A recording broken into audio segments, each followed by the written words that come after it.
Assalamualaikum warahmatullahi wabarakatuh. Saya Cindy Cynthia Bella dengan NIM 2510101096 akan membahas mengenai tulang pelvis dan fetal skull.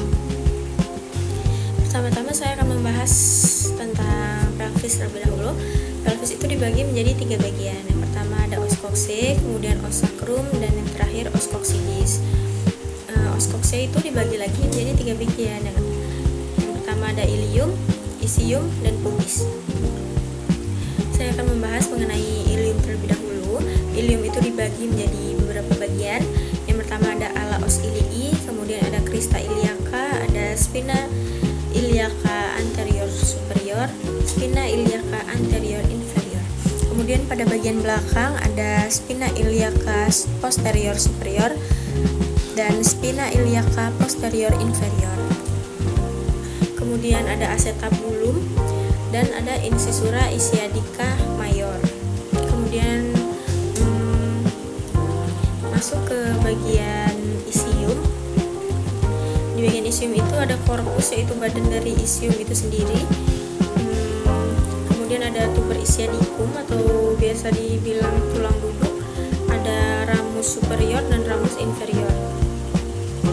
Kemudian ada incisura ischiadica minor dan ada spina ischiadicum.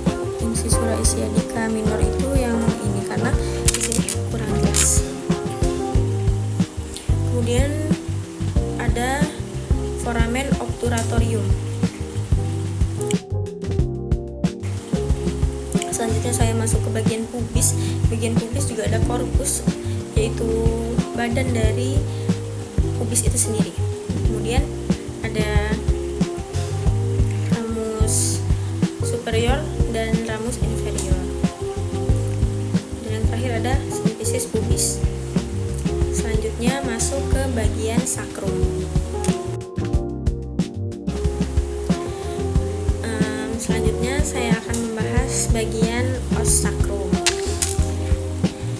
Di bagian os sacrum ini ada basis, kemudian promontorium, ala os sacralis, kemudian ada foramina sacralia anterior, ada foramina sacralia posterior, kemudian ada crista sacralis.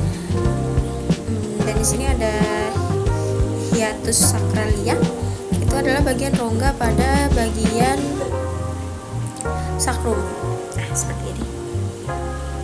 Kemudian yang terakhir ada os coccygeus. Kemudian selanjutnya saya akan menjelaskan mengenai bidang Hodge. Bidang Hodge itu ada 4. Yang pertama ada bidang Hodge 1, itu sejajar dengan pintu atas panggul atau biasa disebut dengan PAP. Kemudian ada bidang Hodge 2, itu sejajar dengan bidang Hodge 1, sejajar dengan Hodge 1 melalui simfisis pubis. Kemudian ada bidang Hodge 3 sejajar dengan Hodge 1 melalui spina ischiadica. Kemudian ada bidang Hodge 4 sejajar dengan Hodge 1 melalui os coccygeus. Selanjutnya saya akan membahas mengenai fetal skull. Fetal skull itu dibagi menjadi 2 bagian. Yang pertama ada viscerocranium atau bagian muka dan neurocranium bagian kepala. Saya akan membahas bagian kepala terlebih dahulu. Yang pertama ada os frontalis, os parientalis, os occipitalis, dan os temporalis. Kemudian ada sphenoid dan ethmoid. Ethmoid itu di sini agak kelihatan. Saya lanjut ke bagian muka. Bagian muka itu ada mandibula, ada maxilla, nasal, zygomaticum, kemudian lacrimal atau biasa disebut tulang air mata, dan yang terakhir ada palatum, os palatum. Selanjutnya saya akan membahas tentang sutura ya. Sutura itu ada sutura frontalis, ada sutura coronalis, sutura sagittalis, dan sutura lamboidea. Kemudian ada fontanella atau biasa disebut ubun-ubun. ubun-ubun itu terbagi menjadi dua, ada ubun-ubun besar dan ubun-ubun kecil. Ubun-ubun besar itu biasa disebut dengan fontanella anterior. Kemudian ubun-ubun kecil disebut dengan fontanella posterior. Sekian penjelasan dari saya. Bila ada salahnya mohon